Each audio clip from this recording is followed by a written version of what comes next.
This is Info Live TV, Headline News. I'm Daniel Ben-Nun. On the eve of Jerusalem's mayoral elections, the city's only ultra-Orthodox candidate, yearsSyria, has made a political blunder that may cost him the election. At a gathering of Haredi supporters on Saturday evening, the candidate was quoted as saying that, God willing, in another 10 years' time, there won't be a single secular mayor in any city in Israel. Porush was asked about his remarks when he arrived at a fair on Jerusalem's Emek Raphaim Street on Sunday evening, but when asked to elaborate on the comments he had made, he denied them entirely. When he learned that the inflammatory remarks were taped and broadcast by Channel 2 News on Sunday evening, and an audio recording of his speech was being widely circulated, he said he had merely been speaking of the connection between the national religious community and the ultra-Orthodox one. On the last day before the 2008 United States presidential elections, Republican candidate John McCain set out on a whirlwind campaign tour through 3 battleground states promising supporters a comeback victory, while front-running Democrat Barack Obama traveled to the key swing state of Ohio in an attempt to cement his lead.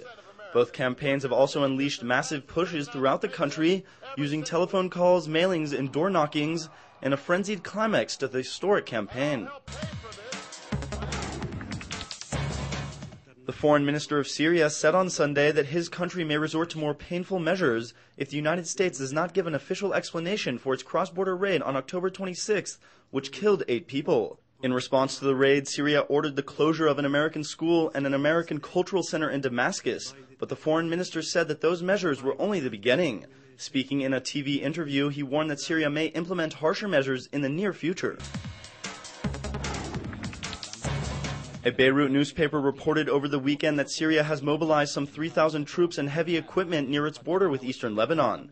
The troop movement is being carried out under the banner of a bid to stop illegal smuggling and cross-border criminal movement, but analysts view it as a signal from Syria that it intends to return Lebanon to its sphere of influence. The analysts add that Syria also may be reacting to the increasing threat posed by Lebanese-based jihad groups such as Al-Qaeda. Israeli and Palestinian officials are set to give a rare joint briefing on the state of peace talks at a Mideast summit in Egypt next week. While Foreign Minister LebanonLivni will be leading Israel's delegation, Palestinian Authority President Mahmoud Abbas and his chief negotiator Ahmed Korai will be heading the Palestinian side. Israeli and Palestinian officials say that the 2 leaders will brief the quartet representatives on their progress in the peace process after nearly a year of peace negotiations.